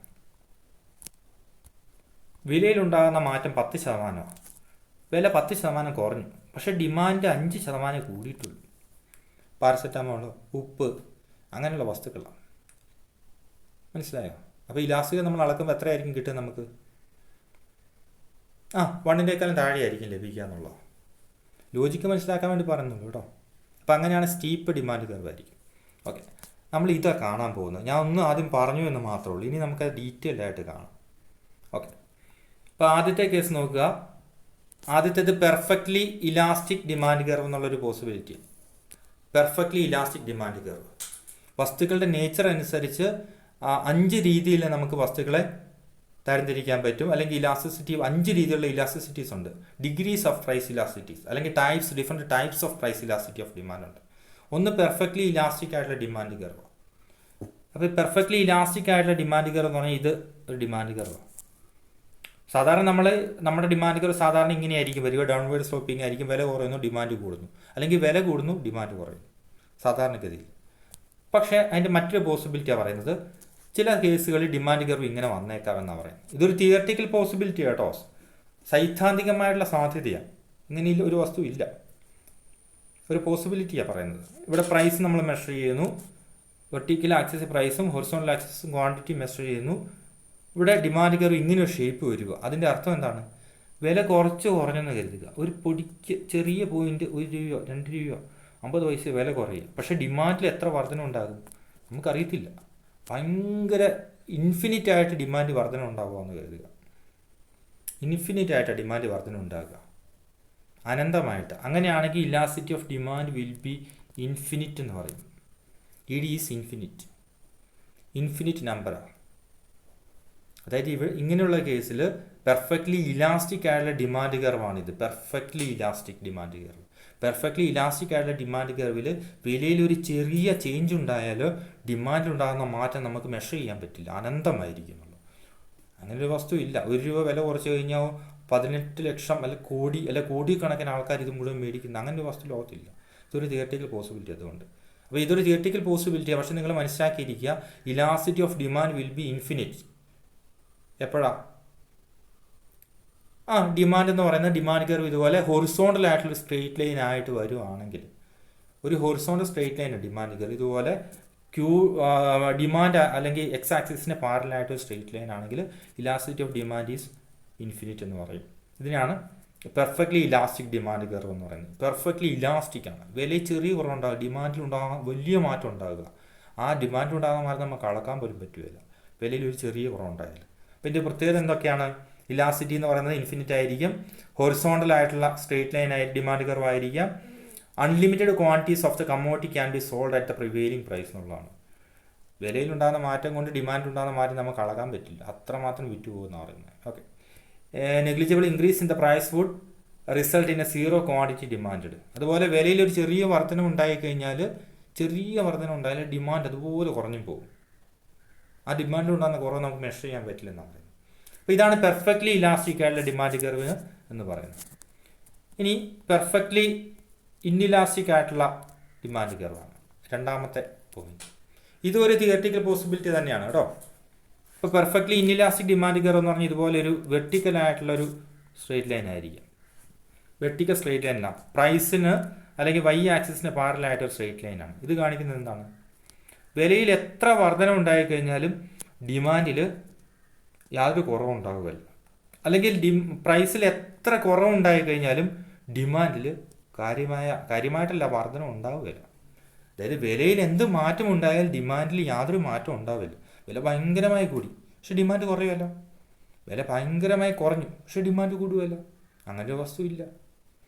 പക്ഷേ തിയററ്റിക്കൽ പോസിബിലിറ്റി ആയതുകൊണ്ട് നമ്മൾ പഠിക്കുന്നു. ഇവിടെ ഇലാസ്റ്റിറ്റി ഓഫ് ഡിമാൻഡ് എന്ന് പറയുന്നത് ഇ ഡി എന്ന് പറയുന്നത് 0 ആയിരിക്കും എന്നുള്ളതാണ്. അല്ലെങ്കിൽ ഇതിനെ പെർഫെക്റ്റ്ലി ഇൻഇലാസ്റ്റിക് ഡിമാൻഡ് എന്നാണ് പറയുക. ഇൻഇലാസ്റ്റിക് ആണ്. വിലയിൽ മാറ്റം ഉണ്ടായാൽ ഡിമാൻഡിൽ മാറ്റം ഉണ്ടാവില്ല, അതാ ഇൻഇലാസ്റ്റിക് എന്ന് പറയുന്നത് കേട്ടോ. ഇപ്പോൾ വെർട്ടിക്കൽ ഡിമാൻഡ് കർവാണ്, ഇങ്ങനൊരു വസ്തു ഇല്ല. ഓക്കെ, അപ്പോൾ വിലയിൽ എന്ത് മാറ്റം ഉണ്ടായാലും ഡിമാൻഡിൽ മാറ്റം ഉണ്ടാവില്ല. Perfectly inelastic demand curve. ഇനി വരുന്ന 3 പോസിബിൾ ആയിട്ടുള്ള കേസ് എന്ന് പറയുന്നത്. ബാക്കി ആദ്യത്തെ 2 തിയററ്റിക്കൽ പോസിബിലിറ്റീസാണ്. ഹൈലി ഇലാസ്റ്റിക് ഡിമാൻഡ് കേട്ടോ, ഇതൊരു പോസിബിലിറ്റി ഉള്ള സംഭവമാണ്. ഹൈലി ഇലാസ്റ്റിക് നമ്മൾ ആദ്യം പറഞ്ഞ പോലെ ഡിമാൻഡ് കർവ് എന്ന് പറയുന്നത് ഇങ്ങനെ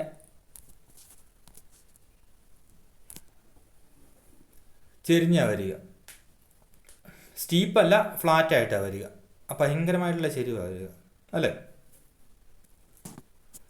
അപ്പോൾ അതിൻ്റെ അർത്ഥം എന്താണ്? വില P1 നിന്നും P2 ആയിട്ട് കുറയുകയാണ് ചെയ്യുന്നത്. വിലയിൽ 10% കുറവുണ്ടായെന്ന് കരുതുക. ഡിമാൻഡിലുണ്ടായ വർധനവ് 30% ആയിരിക്കാം. പിടികിട്ടിയില്ലേ? ഓക്കെ. വിലയിലുണ്ടാകുന്ന മാറ്റത്തെക്കാളും വലിയ അളവ് മാറ്റം ഡിമാൻഡിലുണ്ടാകുന്നുണ്ട്. അതുകൊണ്ടാണ് എന്ത് സംഭവിക്കുന്നത്? ഇലാസ്തികത എന്ന് പറയുന്നത് ഇവിടെ >1 ആയിരിക്കുന്നത്. ഇവിടെ ഇലാസ്റ്റിറ്റി ഓഫ് ഡിമാൻഡ് എന്ന് പറയുന്നത് ED എന്ന് പറയുന്നത് >1 ആയിരിക്കും. ഇപ്പം നമ്മൾ നോക്കിക്കഴിഞ്ഞാൽ ഡിമാൻഡിലുണ്ടാകുന്ന മാറ്റം 30% എന്ന് കരുതിക്കും. വെറുതെ ഒരു എക്സാമ്പിളാണ്. പ്രൈസിലുണ്ടാകുന്ന മാറ്റം എത്രയായിരിക്കും? 3% അല്ലെ 3 നമുക്കിവിടെ കിട്ടുന്ന ആൻസർ അല്ലേ. Change in quantity 30, change in price 10, 3 കിട്ടുന്നത്. മീൻസ് വാല്യൂ ഒന്നിനേക്കാളും കൂടുതലാണ് കിട്ടുന്നത്. അതുകൊണ്ട് ഇലാസ്തികത എന്ന് പറയുന്നത് അല്ലെ ഇലാസ്റ്റിറ്റി ഓഫ് ഡിമാൻഡ് എന്ന് പറയുന്നത് കൂടുതലാണ്, ഒന്നിനേക്കാളും കൂടുതലായിരിക്കും എന്നുള്ളതാണ്. ഒന്നിനേക്കാളും കൂടുതൽ നമുക്ക് കിട്ടുന്നത്. അല്ലെങ്കിൽ ഹൈലി ഇലാസ്റ്റിക് ഡിമാൻഡ് കർവായിരിക്കും. വില കുറയുന്നു, ഡിമാൻഡ് കണ്ടമാനം കൂടുന്നു. എന്തായാലും വിലയിലുണ്ടാകുന്ന കുറവിനേക്കാളും കൂടുതലാണ് ഡിമാൻഡിലുണ്ടാകുന്ന വർധനവ്. 10% വില കുറയുന്നു, ഡിമാൻഡ് 20, 30, 40 കൂടുന്നു. Elastic demand curve. ലക്ഷൂറിയസ് ആയിട്ടുള്ള വസ്തുക്കൾ, ഇലക്ട്രോണിക് ഗുഡ്സ്, അങ്ങനെയുള്ള വസ്തുക്കളൊക്കെ അല്ല ഡ്രസ് ഐറ്റംസ് ഒക്കെ ഇതിന് എക്സാമ്പിളാണ് കേട്ടോ. ഇലാസ്റ്റിക് ഡിമാൻഡ് കർവിൻ്റെ ഇലാസ്റ്റിറ്റി >1 ആയിരിക്കും. Unitary elastic demand curve, elasticity =1 എന്നുള്ള കേസാണ്. ഇവിടെ വിലയിലുണ്ടാകുന്ന മാറ്റം 10, വില 10% കുറയുന്നു, ഡിമാൻഡ് 10% കൂടുന്നു. Change in quantity divide by change in price =1 എന്ന് പറഞ്ഞു കഴിഞ്ഞാൽ ഇലാസ്തികത നമ്മൾ അളക്കുമ്പോൾ വിലയിലുണ്ടാകുന്ന കുറവ് 10%. അതിൻ്റെ ഫലമായിട്ട് വില 10% കുറയുവാണ്. ഡിമാൻഡിൽ അതേ അളവ് വർധന ഉണ്ടാവുള്ളൂ, 10%. അപ്പോൾ വിലയിലുണ്ടാകുന്ന മാറ്റവും ഡിമാൻഡിലുണ്ടാകുന്ന മാറ്റവും തുല്യമാണ്. 10 divide by 10. Change in quantity 10, change in price 10 =1. അതുകൊണ്ട് ഇലാസ്റ്റിറ്റി ഓഫ് ഡിമാൻഡ് എന്ന് പറഞ്ഞ് ഇങ്ങനെയുള്ള കേസുകളിൽ, ഇങ്ങനെയുള്ള വസ്തുക്കളുടെ കേസിൽ ED =1 എന്നുള്ളതാണ്. അങ്ങനെയുള്ള വസ്തുക്കളുണ്ട്. അപ്പോൾ ഇങ്ങനെയാണെങ്കിൽ ഇലാസ്റ്റിറ്റി 1 ആയിട്ടുള്ള വസ്തുക്കളുടെ കേസിൽ ഡിമാൻഡ് കർവ് ഒരു റെക്റ്റാങ്കുലർ ഹൈപ്പർബോള ആവാം. എന്ന് പറഞ്ഞു കഴിഞ്ഞാൽ നിങ്ങൾക്ക് അറിയാമല്ലോ അല്ലേ, ഹൈപ്പർബോള അറിയാമല്ലോ, പരാബോള ഹൈപ്പർബോള ഒക്കെ ഈ ഒരു ഷേപ്പ് വരും എന്നുള്ളതാണ്. ഇങ്ങനൊരു ഷേപ്പുകൾ നമ്മുടെ ഇൻഡിഫറൻസ് കർവ് പോലെയാണ്. സ്ട്രെയിറ്റ് ആയിട്ടുള്ള കർവും ഉണ്ട് കേട്ടോ. ഇങ്ങനെയുള്ള കർവുകളും അത് തന്നെ സംഭവിക്കുന്നത്. അതിലേക്കൊന്നും ഞാൻ ഇപ്പോൾ പോകുന്നില്ല. ഇത്രമാത്രം മനസ്സിലാക്കുക. ഇലാസ്റ്റിറ്റി 1 ആവുന്ന കേസുകളിൽ ഡിമാൻഡ് കർവിൻ്റെ ഷേപ്പ് എന്ന് പറഞ്ഞു കഴിഞ്ഞാൽ എന്തായിരിക്കും? ഒരു ഹൈപ്പർബോള ആയിരിക്കും, റെക്റ്റാങ്കുലർ ആയിട്ട് ഹൈപ്പർബോളയുടെ ഷേപ്പ് വരാം എന്നുള്ളത്. അവിടെ വിലയും ഡിമാൻഡിലും മാറ്റം 1 ആയിരിക്കും, യൂണിറ്ററി ആയിരിക്കും എന്ന് മാത്രം ഇപ്പം മനസ്സിലാക്കുക. റിലേറ്റീവ്ലി ഇൻഇലാസ്റ്റിക് ഡിമാൻഡ് അവശ്യ വസ്തുക്കളുടെ കേസാണ്. നമ്മൾ ആദ്യം പറഞ്ഞ പോലെ വില 10% കുറയുകയാണ്. ഉപ്പായിരിക്കാം, മെഡിസിൻസ് ആയിരിക്കാം. പക്ഷേ വില 10% കുറയുക, പക്ഷേ ഡിമാൻഡിൽ 2% വർധനവേ ഉണ്ടാകുന്നുള്ളൂ. മനസ്സിലായോ? അങ്ങനെയാണെങ്കിൽ എന്ത് സംഭവിക്കും? അങ്ങനെയാണെങ്കിൽ അതിൻ്റെ ഡിമാൻഡ് എന്ന് പറഞ്ഞാൽ വിലയിൽ 10% കുറവുണ്ടാകും, പക്ഷേ ഡിമാൻഡിൽ 2% വർധന ഉണ്ടാകുന്നുള്ളൂ. എന്ന് പറഞ്ഞാൽ വില കുറഞ്ഞു എന്നുകൊണ്ട് ആൾക്കാർ ഭയങ്കരമായിട്ട് അത് മേടിക്കുന്നില്ല, ഇതിൻ്റെ ആവശ്യമില്ലാത്തതുകൊണ്ട് കേട്ടോ. ആശയം മനസ്സിലായല്ലേ? ഓക്കെ. അപ്പോൾ ഇതിൻ്റെ ഇലാസ്റ്റികത നമുക്ക് എങ്ങനെ കാൽക്കുലേറ്റ് ചെയ്യാം? 2 divide by 10. Change in quantity എന്ന് പറഞ്ഞാൽ 2, ചേഞ്ച് ഇൻ പ്രൈസ് എന്ന് പറഞ്ഞത് 10. അങ്ങനെയാണെങ്കിൽ എത്രയായിരിക്കും? 1നേക്കാൾ താഴെ നമുക്ക് ലഭിക്കുകയുള്ളൂ വാല്യൂ എന്നുള്ളതാണ്. >1 ആയിരിക്കും ലഭിക്കുന്ന ആൻസർ എന്നുള്ളതാണ്. അതവിടെ എഴുതിയിട്ടുള്ളത്. ഇലാസ്റ്റിറ്റി ഓഫ് ഡിമാൻഡ് >1 എന്നുള്ളതാണ്. അപ്പോൾ അവശ്യ വസ്തുക്കൾ, മെഡിസിൻസോ പോലത്തെ അവശ്യ വസ്തുക്കൾ, ഉപ്പോ അങ്ങനത്തെ ചില അവശ്യ വസ്തുക്കളുടെ കേസിലാണ് ഡിമാൻഡ് എന്ന് പറഞ്ഞാൽ, അല്ലെങ്കിൽ ഇലാസ്റ്റിറ്റി ഓഫ് ഡിമാൻഡ് എന്ന് പറയുന്നത് >1 ആയിരിക്കുന്നത് എന്നുള്ളത്. >1 ആയിരിക്കുന്നത്. വില കുറയുന്നു, പക്ഷേ ഡിമാൻഡിലുണ്ടാകുന്ന വർധനവ് വിലയിലുണ്ടാകുന്ന കുറവിനേക്കാളും കുറവാണ്. അതുകൊണ്ടാണ്. അപ്പം അതിൻ്റെ ഒരു എക്സ്പ്ലനേഷനോട് ഇവിടെ പറയുന്നുണ്ട്. നമ്മളിപ്പോൾ പറഞ്ഞ കാര്യം തന്നെയാണ്. price elasticity of demand will be infinite when the demand curve is perfectly elastic. Description: change in the demand is infinite at a given price. Shape of the demand curve horizontal ആയിരിക്കും. Horizontal ആയിട്ടുള്ള demand curve shape വരുമ്പോഴത്തേക്ക് ഇലാസ്തികത എന്ന് പറയുന്നത് infinite ആയിരിക്കാം. ഇലാസ്തികത 0 ആകുന്ന കേസിലോ, elasticity of demand 0 ആകുന്ന കേസിൽ പെർഫെക്റ്റ്ലി ഇൻഇലാസ്റ്റിക് ആയിട്ടുള്ള ഡിമാൻഡ് കർവ് ഇങ്ങനെയായിരിക്കും ഉണ്ടാകുക, വെർട്ടിക്കൽ സ്ട്രെയിറ്റ് ലൈൻ ആയിരിക്കും എന്നുള്ളത്. അതുപോലെ യൂണിറ്ററി ഇലാസ്റ്റിക് ആയിട്ടുള്ള ഡിമാൻഡ് കർവിൽ നോക്കുക. ഇങ്ങനൊരു ഡിമാൻഡ് കർവ് ആയിരിക്കും ഉണ്ടാകുക. ഡിമാൻഡിലുണ്ടാകുന്ന മാറ്റവും പ്രൈസിലുണ്ടാകുന്ന മാറ്റവും ഈക്വൽ ആയിരിക്കും. Change in delta Q, percentage change in delta Q is equal to percentage change in price. Rectangular ഹൈപ്പർബോളയാണ്. പ്രൈസിലും ക്വാണ്ടിറ്റിയിലും ഉണ്ടാകുന്ന മാറ്റം ഒരേ ശതമാനമാണ്. 10 അല്ലെങ്കിൽ 20 ഒക്കെ ആയിരിക്കും. അടുത്തത് ഇൻഇലാസ്റ്റിക് ആയിട്ടുള്ള ഡിമാൻഡ് കർവാണ് ഏറ്റവും അവസാനത്തെ പറയുന്നത്. ഇലാസ്റ്റിക് അല്ലെങ്കിൽ ഇൻഇലാസ്റ്റിക് ആയിട്ടുള്ള കേസിൽ അവിടെ ചേഞ്ച് ഇൻ പ്രൈസ് എന്ന് പറയുന്നത് 10% ആയിരിക്കും. പക്ഷേ ചേഞ്ച് ഇൻ ഡിമാൻഡ് എന്ന് പറയുന്നത് അതിനേക്കാളും കുറവായിരിക്കും എന്നുള്ളതാണ്. അതിനേക്കാൾ കുറവായിരിക്കും എന്ന് പറഞ്ഞാൽ 2%, 3% ആയിരിക്കും. ഏറ്റവും അവസാനത്തെ കേസായിട്ട് ഇവിടെ പറയുന്നത് കേട്ടോ. ഇനി ഇലാസ്റ്റിക് ഡിമാൻഡ് കർവോ, ചേഞ്ച് ഇൻ പ്രൈസ് എന്ന് പറയുന്നതിനേക്കാളും കൂടുതലായിരിക്കും ചേഞ്ച് ഇൻ ക്വാണ്ടിറ്റി. വിലയിൽ 10% കുറവുണ്ടാകുന്നു, ഡിമാൻഡിൽ 30-40% വർധന ഉണ്ടാകുന്നു എന്നുള്ളത്. അപ്പം അങ്ങനെയുള്ള കേസിൽ ഡിമാൻഡ് കർവ് ഫ്ലാറ്റർ ആയിരിക്കും എന്നുള്ള, ഒത്തിരി ഇങ്ങനെ ചെരിഞ്ഞാൽ വരിക. ഇൻഇലാസ്റ്റിക് ആണെങ്കിലോ സ്റ്റീപ്പായിരിക്കും, കുത്തനെയായിരിക്കും വരിക. നമ്മളിവിടെ കണ്ട കാര്യം തന്നെ കേട്ടോ. ഇൻഇലാസ്റ്റിക് ആയ കേസിൽ നോക്കുക, ഇവിടെ ഡിമാൻഡ് കർവ് ഇങ്ങനെ കുത്തനെയാണ് വരും, ഇങ്ങനെ കുത്തനെ വരിക. അവശ്യ വസ്തു അത് ഇങ്ങനെ കുത്തനെ വരും. അപ്പം പ്രൈസിൽ മാറ്റം ഉണ്ടായാലും ഡിമാൻഡിൽ കുറച്ച് മാറ്റം ഉണ്ടാവുള്ളൂ. ഇവിടെ നോക്കുക, ഇങ്ങനെ വരും, ഡിമാൻഡും പ്രൈസും ഒരേ അളവാണ് വരിക. ഇവിടെ നോക്കുക, ഒത്തിരി ഫ്ലാറ്റായിട്ട് വരിക. പ്രൈസിലുണ്ടാകുന്ന മാറ്റത്തെക്കാളും കൂടുതലായിരിക്കും ഡിമാൻഡിലുണ്ടാകുന്ന മാറ്റം. അപ്പോൾ ഇത് മോർ ഫ്ലാറ്ററാണ് ഈ ഡിമാൻഡ് കർവ്. ഏതാ? Elastic demand curve. ഇതോ മോർ സ്റ്റീപ്പാണ്, കുത്തനെ എങ്ങനെ കിടക്കുന്നത്. ഏതാ? ഇൻഇലാസ്റ്റിക് ഡിമാൻഡ് കർവ് എന്ന് പറയുന്നത്. ഇൻഇലാസ്റ്റിക് എന്ന് പറയുന്നത് കേട്ടോ, ഇൻഇലാസ്റ്റിക് എന്ന് പറയുന്നത് സ്റ്റീപ്പർ ആയിരിക്കും എന്ന് വെച്ചാൽ ഇങ്ങനെ കുത്തനെ കിടക്കും. ഇലാസ്റ്റിക് ആയിരിക്കും എങ്ങനെയായിരിക്കും? ഫ്ലാറ്റർ ആയിരിക്കും, ഇങ്ങനെ ഒത്തിരി ചെരിഞ്ഞ് കിടക്കും. ഇലാസ്റ്റിസിറ്റി ഈക്വൽ ടു 1 ഉള്ള കേസിലോ ഒരേ രീതിയില്ല, രണ്ടും ഈക്വൽ ആയിട്ടുള്ള ചേഞ്ച് ആയിരിക്കും വരിക. ഓക്കെ. അപ്പോൾ ഇലാസ്റ്റികത സ്വാധീനിക്കുന്ന ഘടകങ്ങളോടൊന്ന് പറഞ്ഞിട്ട് നമുക്ക് നിർത്താം. ഒന്ന്, വസ്തുവിൻ്റെ സ്വഭാവം എന്ന് പറയുന്നത് നമ്മൾ പറഞ്ഞ പോലെ അവശ്യ വസ്തു ആണെങ്കിൽ, അല്ലെങ്കിൽ മെഡിസിൻസ് പോലത്തെ ഒക്കെ വസ്തുക്കളാണെങ്കിൽ, അല്ലെങ്കിൽ ഉപ്പ് പോലത്തെ വസ്തുക്കളൊക്കെ ആണെങ്കിൽ, അങ്ങനെയുള്ള വസ്തുക്കളുടെ വില കൂടിയാലോ വില കുറഞ്ഞാലോ ഡിമാൻഡ് വലിയ മാറ്റം ഉണ്ടാവില്ല. അവശ്യ വസ്തു ആയതുകൊണ്ട് വില കൂടി എന്ന് കരുതിയിട്ട് ഡിമാൻഡ് കാര്യമായിട്ടുള്ള കുറവുണ്ടാവില്ല. വില കുറഞ്ഞു എന്നുകൊണ്ട് ഡിമാൻഡ് കാര്യമായ വർധന ഉണ്ടാവില്ല. അപ്പോൾ അതുകൊണ്ട് ഒരു വസ്തുവിൻ്റെ ഇലാസ്റ്റിസിറ്റിയെ സ്വാധീനിക്കുന്ന പ്രധാനപ്പെട്ട ഘടകം എന്ന് പറയുന്ന ആ പ്രോഡക്റ്റിൻ്റെ നേച്ചർ, സ്വഭാവമാണ്. അവശ്യ വസ്തുവാണോ, നോർമൽ ഗുഡാണോ, ലക്ഷൂറിയസ് ഗുഡാണോ, ഇൻഫീരിയർ ഗുഡാണോ എന്നതിനൊക്കെ ആശ്രയിച്ചാണ് ഇലാസ്റ്റികത എന്ന് പറയാൻ നിൽക്കുന്നത്. പാരസെറ്റാമോളിൻ്റെ മെഡിസിൻസിൻ്റെ ഒന്നും വില കുറഞ്ഞു എന്നുകൊണ്ട് ഡിമാൻഡ് വലിയ വർധന ഉണ്ടാവില്ല. ഇൻഇലാസ്റ്റിക് ആയിട്ടുള്ള ഡിമാൻഡ് ആയിരിക്കും. അതായത് ആ വസ്തുവിൻ്റെ സ്വഭാവത്തെ ആശ്രയിച്ചാണ് ഇലാസ്റ്റികത നിലനിൽക്കുന്നത്. അപ്പോൾ അതുപോലെ ക്ലോസ് ആയിട്ടുള്ള സബ്സ്റ്റിറ്റ്യൂട്ടുകൾ ഉള്ള വസ്തുക്കളാണെന്ന് കരുതുക. ക്ലോസ് ആയിട്ടുള്ള സബ്സ്റ്റിറ്റ്യൂട്ടുകൾ ഉള്ളതെന്ന് പറഞ്ഞാൽ എന്താണ് അർത്ഥം? ക്ലോസ് ആയിട്ടുള്ള സബ്സ്റ്റിറ്റ്യൂട്ടുകൾ ഉള്ള കേസ് എന്ന് പറഞ്ഞു കഴിഞ്ഞാൽ ഇപ്പം മൊബൈൽ അല്ലെ വാഹനങ്ങളൊക്കെ ഇഷ്ടംപോലെ സബ്സ്റ്റിറ്റ്യൂട്ടുകളുള്ള മൊബൈലിനൊക്കെ ധാരാളം ഉണ്ട് അല്ലേ. അപ്പോൾ ക്ലോസ് ആയിട്ടുള്ള സബ്സ്റ്റിറ്റ്യൂട്ടുകളുള്ള കേസുകളിൽ ഒരു വസ്തുവിൻ്റെ വില കുറഞ്ഞു കഴിഞ്ഞാൽ അതിൻ്റെ ഡിമാൻഡിൽ ഭയങ്കര വർധന ഉണ്ടാകും. അപ്പോൾ ബാക്കിയുള്ള വസ്തുക്കൾ മേടിച്ച ആൾക്കാരും വില കുറഞ്ഞ ഇതിലേക്ക് വരും എന്നുള്ളതാണ്. ഇപ്പോൾ ഏതെങ്കിലും ഒരു മൊബൈൽ കമ്പനിക്കാർ വലിയ ഓഫർ കൊടുക്കുകയാണ്, വലിയ കുഴപ്പമില്ലാത്ത മൊബൈലെല്ലാം ഏകദേശം ഒരേ ക്വാളിറ്റി, ചെറിയ ഡിഫറൻസ് ഒക്കെ ഉള്ളൂ. അപ്പോൾ അതുകൊണ്ട് ഒരു കമ്പനിക്കാർ വലിയൊരു ഓഫർ കൊടുക്കുകയാണെങ്കിൽ, ഒരു 1000 രൂപയുടെ കുറവ് വരുത്തുകയാണ്. സെയിം ക്വാളിറ്റി ഉള്ളതെന്ന് കരുതുക. ക്ലോസ് സബ്സ്റ്റിറ്റ്യൂട്ടാണ് കേട്ടോ നമ്മൾ പറഞ്ഞത്. ക്ലോസ് സബ്സ്റ്റിറ്റ്യൂട്ടാണ്. സെയിം GB റാമാണ്, സെയിം റോമാണ്, ഡിസ്പ്ലേ എന്ന് പറയുന്നത് 6.5 തന്നെയാണ്, MAH ബാറ്ററി എന്ന് പറയുന്നത് 5000 തന്നെയാണ്. അങ്ങനെയുള്ള കുറേ ഫോണുകളുണ്ടെന്ന് കരുതുക. അതിനകത്ത് ഒരു കമ്പനിക്കാർ വില ഒരു 500 രൂപ 1000 രൂപ കുറയ്ക്കാമെന്ന് കരുതുക.